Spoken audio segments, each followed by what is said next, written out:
नमस्कार दोस्तों, मरुवाणी राजस्थान में स्वागत है। तो आज हम बात कर रहे हैं कॉमर्शियल बैंक अथवा वाणिज्यिक बैंक द्वारा साख निर्माण की प्रक्रिया। इस साख निर्माण प्रक्रिया को ऋण की प्रक्रिया भी कहा जाता है। ऋण का निर्माण किया जाता है। जैसा कि आपने बैंकिंग चैप्टर में पहले ही पढ़ा होगा कि वाणिज्यिक बैंक जैसे एसबीआई हो गया या पीएनबी हो गया, इस तरह की जो बैंक लोगों की जमा को स्वीकार करते हैं और लोगों को ऋण देते हैं, उन्हें हम क्या कहते हैं? कॉमर्शियल बैंक या वाणिज्यिक बैंक। और उनका जो प्रमुख कार्य होता है वो प्रमुख कार्य साख का निर्माण किया जाना होता है। तो साख निर्माण अथवा ऋण निर्माण की जो प्रक्रिया है उसकी परिभाषा क्या है?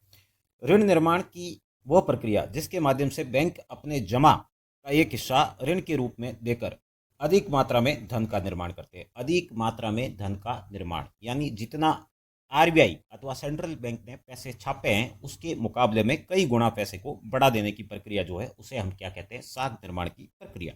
इस प्रक्रिया में बैंक नई मुद्रा नहीं छापते। बैंक नई मुद्रा नहीं छापता है यानी आरबीआई जितने पैसे छाप दिए उसी पैसे में ऋण देने की क्षमता जो है उसको बढ़ा देता है।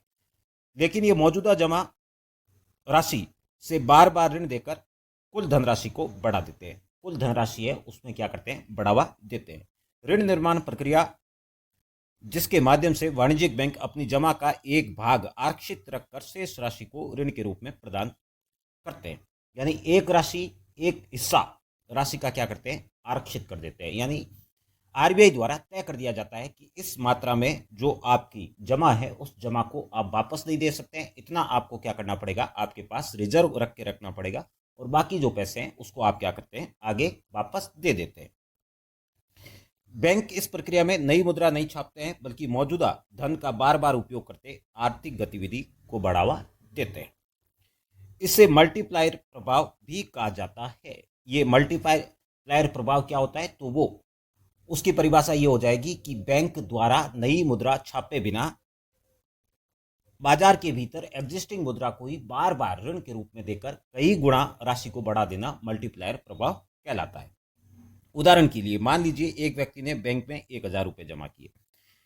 यदि बैंक को 10% नकद आरक्षित अनुपात जिसको हम बोलते हैं सीआरआर का मतलब ये होता है कि बैंक के पास हम जितना जमा करते हैं उसमें से कुछ हिस्सा, जो हिस्सा बैंक को अपने पास रखना होता है अथवा आरबीआई के पास जमा करवाना होता है, जिसको नकद आरक्षित अनुपात और अंग्रेजी में बोलते हैं कैश रिजर्व रेशियो। इस कैश रिजर्व रेशियो को क्या है? रखना है। तो वो अपने पास 100 रुपये यानी 10% नकद आरक्षित अनुपात है तो 1,000 का 10% हो गया कितना? 100 रुपये अपने पास रखकर 900 रुपये का ऋण दे सकता है। ये 900 रुपये जब किसी अन्य व्यक्ति के खाते में जमा होता है तो वो बैंक 90 रुपये यानी 900 का 10% कितना हो गया? 90 रुपये अपने पास रखकर 810 का फिर ऋण दे देता है। ये प्रक्रिया क्या है? नियमित रूप से चलती रहती है और इसी प्रक्रिया को कहते हैं हम ऋण निर्माण की प्रक्रिया अथवा साख निर्माण की प्रक्रिया। अब इस प्रक्रिया को लेकर कभी प्रक्रिया पूछी जाती है तो कभी प्रभाव पूछा जाता है, कभी कितना ऋण निर्माण किया जा सकता है, तरह तरह के क्वेश्चन होते हैं तो उसकी भी आपको जानकारी देते हैं। तो ऋण निर्माण की जो प्रक्रिया है उसमें सबसे पहले बैंक के पास क्या होता है? नकद जमा। कोई आदमी जाता है बैंक में 1,000 रुपये जमा कर दिए तो बैंक क्या करेगा? सीआरआर बनाए रखने का आधार यानी 10% सीआरआर है तो 100 रुपये क्या कर दिए उसने अपने पास रख दिए। सीआरआर रख दिया, उससे बैंक की तरलता सुनिश्चित हो जाती है और फिर बाकी जो 900 रुपये बच गए यानी 1,000 में से 10% क्या कर दिया? सीआरआर रख दिया यानी 100 रुपये सीआरआर रख दिया और बाकी जो 900 रुपये बने उस 900 रुपये से क्या करेगा? वो बैंक वापस किसी को ऋण देगा और इस ऋण को क्या होगा? फिर किसी मतलब ऋण दे दिया तो वो आदमी क्या करेगा? बैंक में जमा कर देगा 900 रुपये। ये जब हम इकोनॉमिक्स पढ़ते हैं तो कुछ चीज़ें जो है वो हमें क्या पढ़ाई जाती है?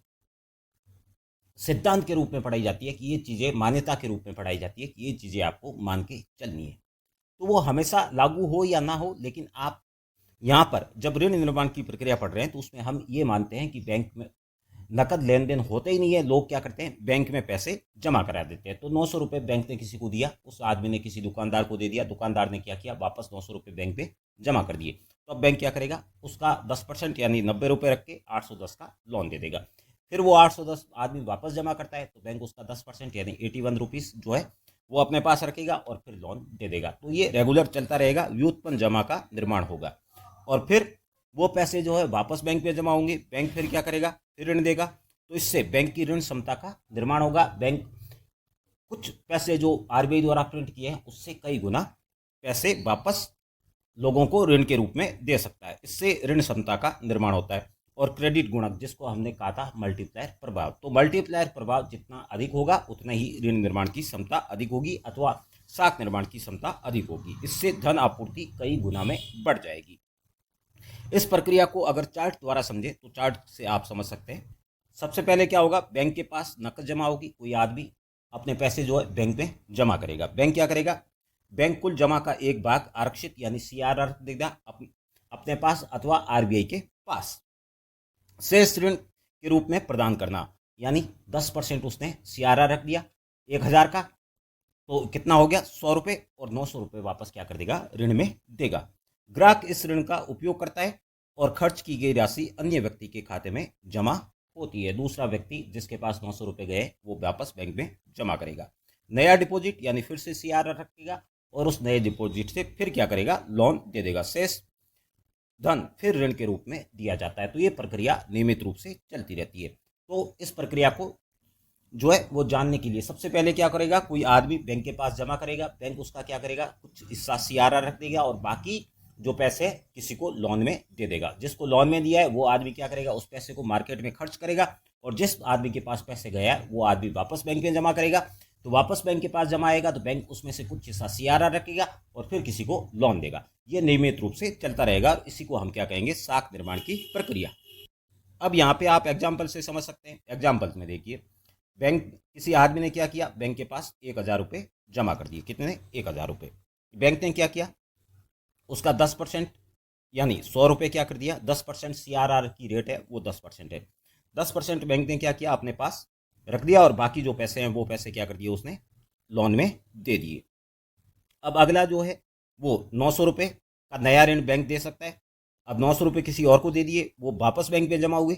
बैंक ने 90 रुपये उसमें से रखे और 810 दे दिए। ये प्रक्रिया देखिए 10 स्टेप बता दिया, कुल मिला के ऐसे चलती रहेगी।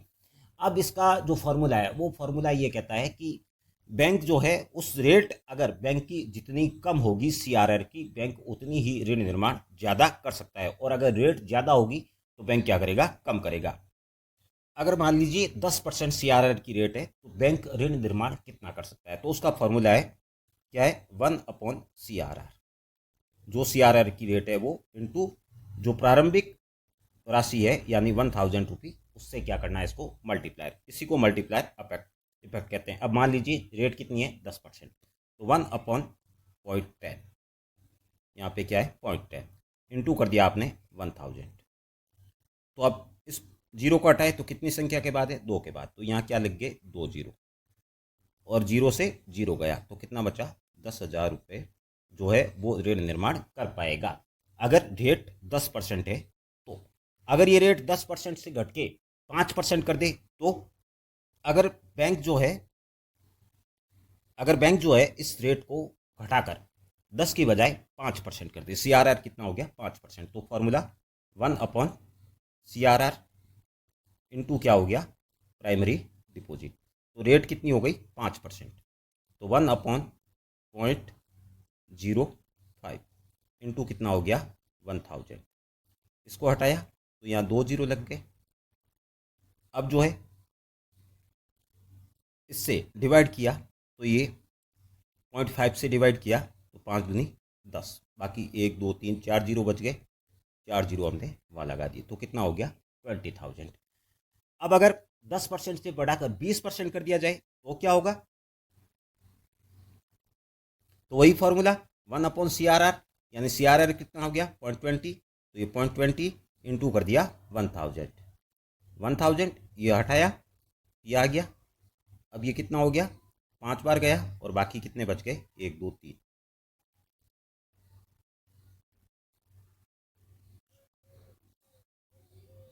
तो ये कितना हो जाएगा, 5000 हो जाएगा, 5000 ही बचेगा यहाँ पर। तो ये जो चीज़ है वो रेगुलर जो है चलती रहेगी। रेगुलर की अगर रेट जो है सीआरआर की वो कम होगी तो बैंक की ऋण निर्माण प्रक्रिया है वो ज़्यादा होगी, और अगर रेट जो है ज़्यादा हो जाए तो ऋण निर्माण की प्रक्रिया क्या हो जाएगी, कम हो जाएगी। तो आरबीआई जो है मार्केट में मनी सप्लाई को कंट्रोल करने के लिए सीआरआर है उसका उपयोग करता है, वो आगे चैप्टर में हम उसको पढ़ेंगे कि आरबीआई जो है मनी सप्लाई को कंट्रोल करने के लिए कौन सी प्रक्रिया यूज़ करता है। तो नेक्स्ट चैप्टर जो है उसमें आप पढ़ सकते हैं, उसमें आप देख सकते हैं। बैंक द्वारा साख निर्माण के प्रमुख घटक। साख निर्माण में क्या क्या चीज़ काम में आती है। तो सबसे पहले जो चीज़ कह रहा है नकद आरक्षित या जमा। तो आपको पहले ही बता दिया कि अगर नकद आरक्षित जो है सीआरआर उसकी रेट कम होगी तो बैंक क्या करेगा, ज़्यादा ऋण निर्माण कर पाएगा। और अगर नकद साख जो है उसकी रेट बढ़ा दे तो क्या हो जाएगा, कम हो जाएगा। यहाँ पर जो लिखा है बैंकों में सीआरआर और एसआरआर के अंतर्गत एक न्यूनतम नकद या प्रतिभूतियां रिजर्व रखना है, और जो रकम इसके ऊपर बचती है उसके अतिरिक्त रिजर्व कहते हैं, जो बैंक लोन के लिए उपयोग में कर सकता है। यानी एक मिनिमम न्यूनतम राशि रखनी पड़ती है और उसके बाद जो शेष बच जाता है वो यूज कर सकता है। एसएलआर बैंकों की जमा राशि का वो हिस्सा है जिसे आरबीआई के पास नकद या बैंक बैलेंस के रूप में रखना आवश्यक है। एसएलआर को क्या करता है, बैंक को आरबीआई के पास रखना पड़ता है, जबकि सीआरआर बैंक क्या करता है, अपने पास रखता है। प्रतिभूतियां खरीद कर रखता है। इन अनुपातों की कमी आने पर बैंक अधिक उधारी योग्य उपलब्ध होता है। डिपॉजिट की कुल राशि।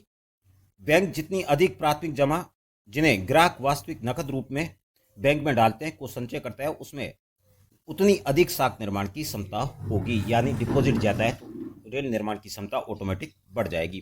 पॉकेट प्रवृत्ति। अगर जनता पैसे अपने पास ज़्यादा रखना पसंद करती है, बैंक में डिपॉजिट नहीं करती है, तो बैंक की कैपेसिटी जो है वो कैपेसिटी ऑटोमेटिक ही कम हो जाएगी। क्योंकि बैंक ने किसी को 1,000 रुपये, किसी व्यक्ति ने बैंक में 1,000 रुपये जमा किए, बैंक ने क्या किया, 10% सीआरआर रख दिया और 900 रुपये लोगों को दे दिया। लेकिन लोग वापस इसको बैंक में जमा कराना ही नहीं चाहते हैं, अपने पास ही रख दिया, तो बैंक क्या करेगा, 900 रुपये तक ही उसकी क्षमता है वो सीमित हो जाएगी। तो पॉकेट मनी रखने की प्रवृत्ति अगर ज़्यादा है तो फिर सीआरआर की प्रक्रिया या साख निर्माण की प्रक्रिया क्या हो जाएगी, धीमी। और अगर पॉकेट मनी रखने की लोगों में प्रवृत्ति है तो कम, और नहीं है तो क्या होगा, ज़्यादा। साख निर्माण की कुछ सीमा है। पर्याप्त पूंजी। जैसे नियमन के अनुसार बैंक में न्यूनतम पूंजी अनुपात बनाए रखना अनिवार्य है। ये ऋण प्रदान करने की सीमा को निर्धारित करता है। सीआरआर की रेट ज़्यादा है तो कम, और अगर कम है तो ज़्यादा। ये सीआरआर और एसएलआर रखना क्या हो जाता है, जरूरी हो जाता है। मौद्रिक नीति। बदलाव या ओपन मार्केट ऑपरेशंस, ये अगले में पढ़ेंगे कि इसमें किस प्रकार से क्या परिवर्तन होता है। ऋण की मांग और गुणवत्ता। अगर बैंक के पास खूब सारे पैसे पड़े लेकिन लोग ऋण की मांग ही नहीं कर रहे हैं तो उस दशा में ये क्या हो जाएगा, अपने आप ही गौण हो जाएगा। और अगर लोग ऋण की मांग करते हैं तो क्या हो जाएगा, साख निर्माण की प्रक्रिया को बढ़ावा मिलेगा। मौद्रिक और आर्थिक स्थिति। मंदी है तो मंदी की दशा में लोग क्या करते हैं, लोन लेना पसंद नहीं करते हैं, लेकिन मार्केट शार्प चल रहा है तो उस केस में लोग लोन लेना पसंद करते हैं। उच्च ब्याज दरें। अगर ब्याज की दर ज़्यादा है तो लोग लोन नहीं लेते हैं, लेकिन ब्याज की दर कम है तो लोग लोन लेते हैं। और अविश्वसनीयता। अगर लोगों को बाजार पर भरोसा ही नहीं है तो उस केस में भी लोन नहीं लेते हैं।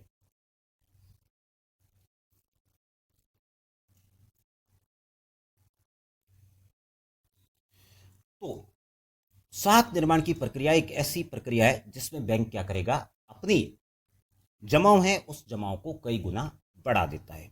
अब जो आपको एक चीज पढ़ी थी, मल्टीप्लायर प्रभाव। तो मल्टीप्लायर प्रभाव का मतलब ये हुआ कि बैंक अपनी जो प्रारंभिक जमा है उसको कितने गुना तक बढ़ा सकता है। अगर बैंक बार बार, जैसे बैंक के पास पहले क्या हुआ, शुरुआत में किसी व्यक्ति ने क्या किया, 1,000 रुपये जमा किए। कितने, 1,000। बैंक ने क्या किया, 10% पे अपने पास रखा और 900 रुपये वापस दे दिए। इस तरह से बैंक अगर 1,000 रुपये पर 5,000 तक का लोन देता है, कितना, 5,000 तक का, तो कितना बढ़ा दिया इसने, 5 गुना बढ़ा दिया। ये पिछले चैप्टर में बताया था आपको कि मल्टीप्लायर क्या होता है। तो 5 गुना तक बढ़ा दिया तो ये प्रभाव कितना हुआ, 5%। अगर वो 10,000 तक का लोन दे देता है तो कितना हुआ, 10%। तो जितने गुने बढ़ा देगा उससे ही हम क्या कहेंगे, बैंक मल्टीप्लायर या मल्टीप्लायर प्रभाव। थैंक यू मित्रों, फिर मिलते हैं आरबीआई द्वारा किस तरह से साख नियंत्रण किया जाता है और आरबीआई द्वारा मुद्रा सप्लाई को किस तरीके से प्रभावित किया जाता है। उसकी जानकारी के बाद आपको एक एमसीक्यू जो है वो भी देने वाले हैं, तो चैनल को सब्सक्राइब करना ना भूलें। फिर मिलते हैं नए टॉपिक के साथ।